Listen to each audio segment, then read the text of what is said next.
Morning everyone. So today we're going to have a go at making some stem ginger. Apparently this is so very easy, and so we'll give it a go and see what happens. All we need is fresh root ginger and water and some granulated sugar. So what I'm going to say is this is not my recipe. This is a recipe from Sarah James, who's got a website that's called Tales from the Kitchen Shed. I'm going to put a link below so that you can see all the other recipes that she does. It seems from what I've been reading that it's really, really easy. So let's get started, as they say. So first of all, with the ginger, Sarah recommends that you freeze this the night before, because that actually breaks down the fibres in the ginger, because ginger's a very dense food stuff. So if the fibres aren't broken down, it's not going to be soft and easy to eat. It's going to be very hard and very chewy. So she suggests that we put it in the freezer the night before, which will help to break down these fibres. It also apparently makes it easier to peel. So we will give that a go and see what happens. So I'm just going to pause this video here. Okay, so here we have the ginger that I've peeled, and I've cut it up. Now they're not in equal sizes, these portions, so I don't know how that's going to affect the cooking of it. I guess it's a bit like potatoes. The bigger they are, the longer it will take to cook. However, we'll give it a go. So any of you that know me know that I'm a massive fan of ginger and its anti-inflammatory properties. I think it's a wonderful food stuff. So I'm looking for ginger recipes. I've already got a recipe for ginger cake, which is on my own website, and maybe I'll do a video of how to put that together. But in the meantime, we'll do this. Now, all we do apparently is saucepan, pop the ginger in the saucepan.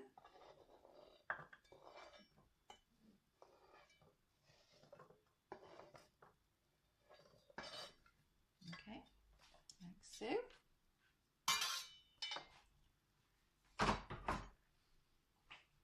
cover it with water. So let's just get the ginger even in the saucepan. Cover it with water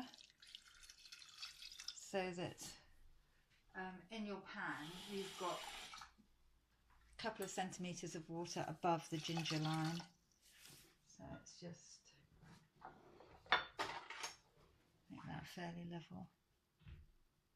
It floats actually, ginger floats. Certainly some bits of it do. So, or should I say frozen ginger floats. Whether that freezing it makes it float or not, I don't know. I've never done this before. But here we go. Water in. Now apparently what we do, put that on the hob, bring it to the boil. So be careful, don't leave the hob while you're bringing it to the boil. Turn it down to simmer. Cover it and then leave it for about an hour. So what we're trying to do here is to make the ginger go really soft so that it's not hard to eat. So I'm going to put this on the hob now, do what the instructions say, bring it to the boil, cover it, simmer it for an hour until it's tender, and then we'll come back. So this is about an hour later and the ginger is now soft. I've just tested it with a skewer, but you could do it with a fork or a toothpick maybe, and you'll see if it's soft and tender. Once that's done, now I'm going to take the ginger out of the liquid.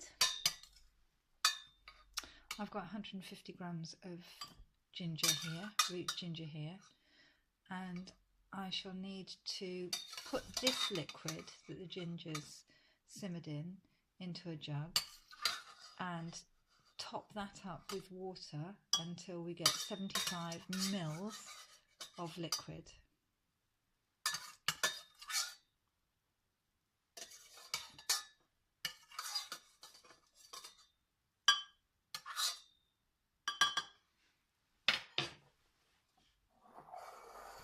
Just put that to one side.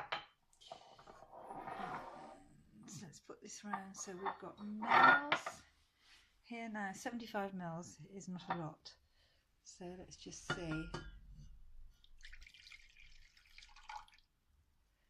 That might be enough actually.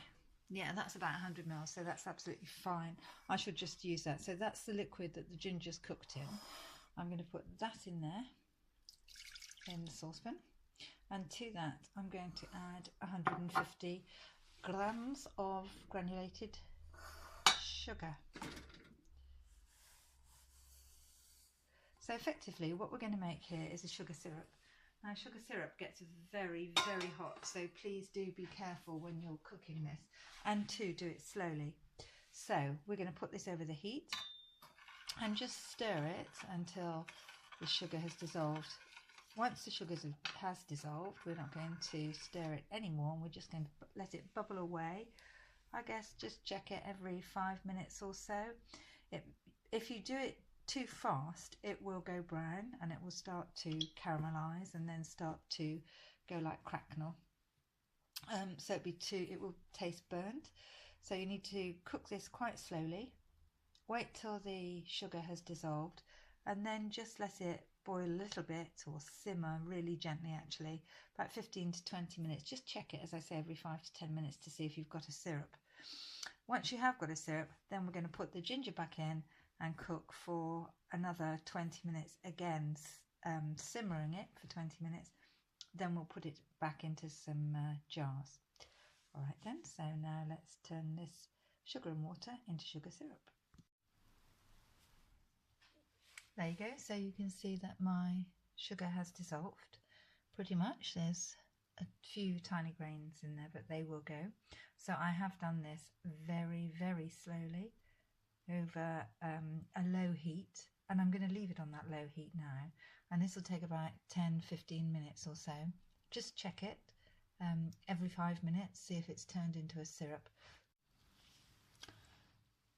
So this is what my sugar syrup looks like after about 10 minutes. Yeah, 10 minutes of very, very gently simmering away there. Now I'm going to put my ginger in now and just let it continue to simmer. This hasn't started too much to go like syrup yet.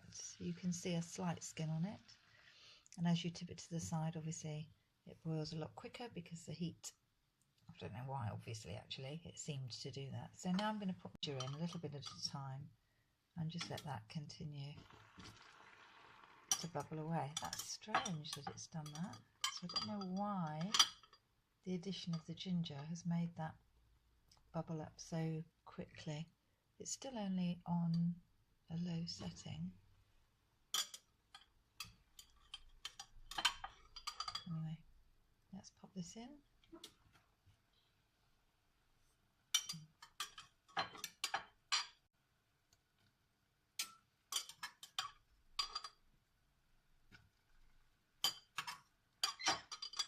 I expect one of you out there knows a bit more about the science of why when you add something cold to something boiling it bubbles up, but I don't. It's gone back down now and I haven't altered the heat at all. I'll pop that in there. I'm just going to give this a quick gentle nudge to get all the ginger underneath the syrup. And I'm going to leave that now. I'm guessing that this should start to look a bit like jam, the syrup that is, before it's ready. And then of course I'll put it into sterilised jars. So the addition of that cold ginger has chilled it right down, taken the heat out of the sugar syrup. And I'm going to leave that now to bubble again. Probably I'll look at it again in 10 minutes, see what happens. So like I say, I'm going to put this in sterilised jars. There's probably only a couple of small ones here, or perhaps even one small one. I know that the ginger syrup tastes very gingery because I've just tried some. It would be fabulous on ice cream, I guess, or maybe in a buttercream, or even in a cake. I'm sure it'd be good in a cake. What Sarah says is when this has been in the jam jars for a little while, then you can chop up these tiny pieces of ginger, maybe use them in your cake too. So cut them into tiny portions and put them in your cake. But do remember, this is very strong. It has a very strong ginger flavour now. Okay, well, I'll come back once I've jarred it up and I'll show you the final product. So here we are, 20 minutes later, bubbling away quite nicely. Now, I'm not so sure what this is like syrup-wise, but I'll tip it. And it looks very fluid. So I'm going to do a test like we do when we have a jam test. And we just put a little bit of this sugar on a cold plate, and we'll see the sugar syrup, that is, and we'll see if it actually is like a liquid, is like a syrup rather. So drop a bit on there, leave it for a few seconds, and then when I tilt the plate, if it forms the skin, it'll be a real thick syrup. It's still running a bit, isn't it? A bit runny. That probably is okay, actually. Oh, sorry. It is okay because it's not running like water and it's holding a shape a bit, so I'm guessing that might be all right. I'm not going to touch it because it's not too hot. And it does feel sticky, like a glue. So I think that will be fine. Tastes amazing. Nice big ginger hit. Yeah, I think that would be fine. So what you do now is you just put this into sterilised jars. So that's what we'll do. You can hear me licking this ginger syrup, I guess. It's very, very gingery, very nice.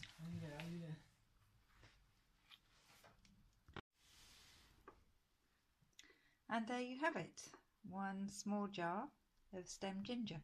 I've been wanting to make this for a very long time, and I'm glad I've got round to doing it. But this is 150 grams worth of root ginger, and you end up with one tiny jar.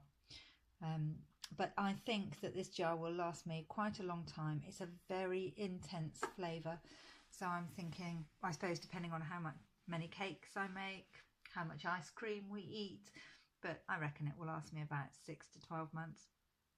I hope you've enjoyed watching this, my very first video on YouTube, and if you like the video, please give me a thumbs up and maybe subscribe. I'll be putting more videos on at some point. I'm not going to commit to a regular weekly upload of a video. I shall do it as and when, but thank you so much for watching and following this channel. Bye for now.